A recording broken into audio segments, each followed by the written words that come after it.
ఇప్పుడు వినిపిస్తుందమ్మా? వినిపిస్తుందమ్మా. వినిపిస్తుందమ్మా. వినిపిస్తుందమ్మా. సరే సరే అండి. ఇప్పుడు జాగ్రత్తగా వినండి. ఎందుకంటే ప్రాచీన గ్రంథాలు చదువుతారు, తర్వాత పండితులతో చర్చలు చేస్తారు. అలాగే నీకు దేనితో ఈ స్పర్శ కలిగింది? పండితులతో చర్చల ద్వారా జరిగిందా నీకు, లేదా ప్రాచీన గ్రంథాలు చదవటం వల్ల ఈ స్పర్శ కలిగిందా అని చెప్పి సంకోచిస్తాను. నేను ప్రాచీన గ్రంథాలు చదివాను. అయితే మీరు చెప్తూ ఉన్నది వినడం ద్వారా లభించింది కదా, ఒక గ్రహింపు. అప్పుడు దాన్ని ఈ గ్రంథ పఠన వద్దకు నేను తీసుకొస్తాను. ఆ విధంగా నేను వింటాను.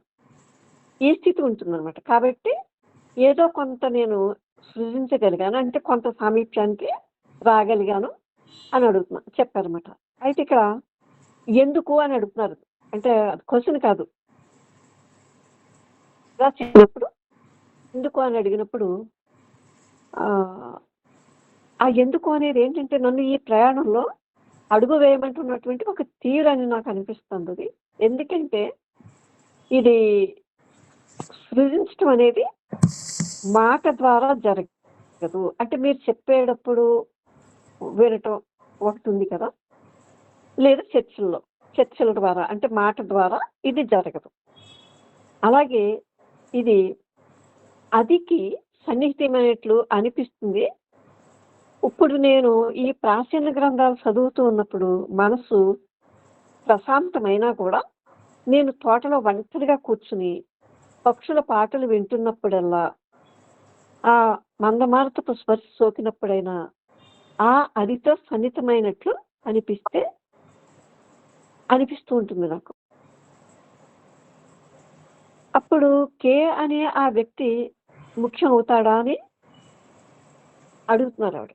కాదు, ఎగసి ప్రసరించే ఆ శక్తి ముఖ్యం. మాత్రం ఆ శక్తే ముఖ్యం మనకి. ఇక్కడ నిస్సంశయంగా అంటాను. మనస్సు నెమ్మది చెందిన మరుక్షణమే మాలో ఒక ఆసక్తి కలిగించి ఆకట్టుకుంటారు. ఒక సంగతి నేను ఇప్పుడిప్పుడే చూడగలుగుతున్నాను. మనలో ఉన్నటువంటి శక్తి తను ఉన్నటువంటి ఆ తీరులో అదిని తాకలేదు.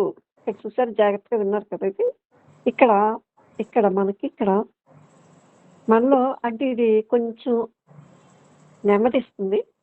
నెమ్మదించిన మరుక్షణంలోనే ఇక్కడ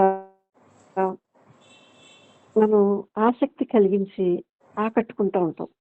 ఒక సంగతి నేను ఇప్పుడిప్పుడే చూడగలుగుతాను. మనసులో ఉన్న శక్తి తను ఉన్న తీరులో, ఈ మనసులో ఉన్నటువంటి శక్తి తను ఉన్నటువంటి ఆ తీరులో అదిని తాకలేదు. ఇప్పుడు మనం చెప్పుకున్నట్లయితే ఏదైతే ఉందో దాన్ని తాకడం అనేది ఇంపాసిబుల్, తాకలేదు. అయితే ఈ మనసు ఇంతవరకు వెళ్ళగలదు, దానికి సమీపానికి వచ్చేస్తుంది ఇంకా, అంతే తప్ప అంతకు మించి వెళ్ళలేదు. ఇక్కడ నేను ఒకటి కూడా అర్థం చేసుకున్నాను. స్వీయానికి సాధ్యమైనంత తక్కువ ఎడం ఇవ్వాలి. స్వీయం అంటే మీకు తెలుసు కదా, జ్ఞాపకాలు.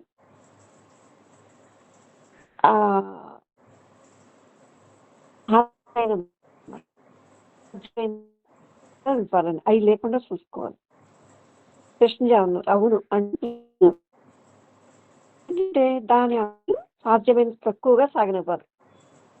అది మీరు కనిపెడతారు కదా, దాని ఆటలు కనిపెట్టి అస్వీయం వచ్చి ముందు ఉంటుంది కదా, జాగ్రత్తగా కనిపెట్టినట్టు కూడా. మళ్ళీ కట్ అవుతుందమ్మా.